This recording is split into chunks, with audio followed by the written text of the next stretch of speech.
Is Arizona Congressman Andy Biggs. We should note he voted against the pork-filled bill. And, Congressman, thank you for being here. We know that you didn't think much of this legislation. We know why the president isn't happy. Why didn't you vote for it? Well, this is a disastrous bill. It's typical of the swamp, both from a process point of view and a substance point of view. The fact that they're laying down almost 6,000 pages and saying, you're going to have 6 hours to read this, digest it, and it's technical language, and you have to cross-reference other statutes to understand what's in there. That is absolutely malpractice to vote for it, in my opinion. But from the substance side, there's so much not to like. We called it a COVID relief package, but it is the whole spending package. And this is a bill that's going to spend probably the most in history of this country and in the world. So now the president is calling for actually a larger package with increased payouts to Americans. Would you support a new bill that increases the payouts to $2,000 and $4,000 for couples, which is, and look, I think that you and he agree on the fact, on the pork, on a lot of the money that was going to the Smithsonian and the Kennedy Center and a lot of the overseas aid at this point. But his specific issue with the COVID bill was he really wants to increase these payouts. What are your thoughts on that, and would you be able to vote for a bill like that? Well, if it's clean, it's going to be next to impossible. Think about it this way. That's roughly $400 billion at 200 million Americans getting checks for $2,000 a piece. $400 billion.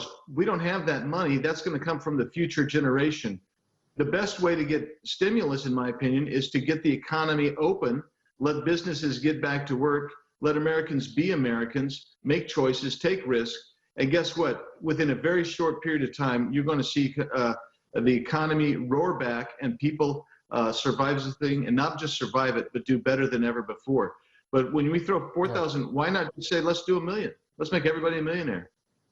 After a while, just to make, and that was my point, Congressman. Where does it all end? If we just keep giving people checks, and we certainly know that Biden wants to keep on going. He wants to have as many people on the dole as possible.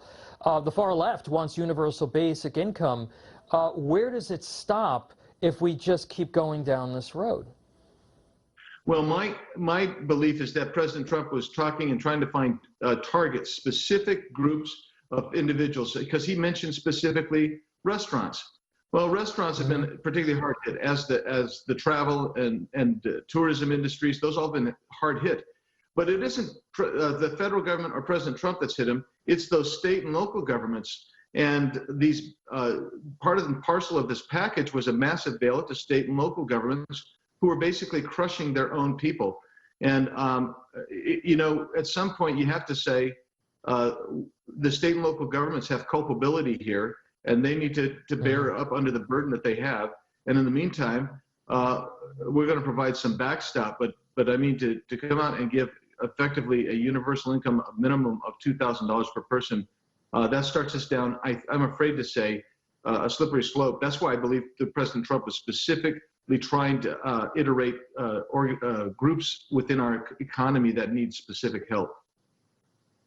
How do you see this playing out at this point, Congressman? Congress is getting ready to adjourn. I mean, this is a real 11th hour switch on the part of the White House.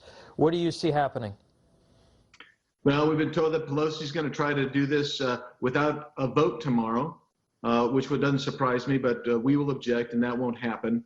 And then probably next week, while we're working on the NDAA veto override issue, I would expect that we're going to have this up for discussion. We might have to come back, and we might have to stay a few days to further negotiate on this.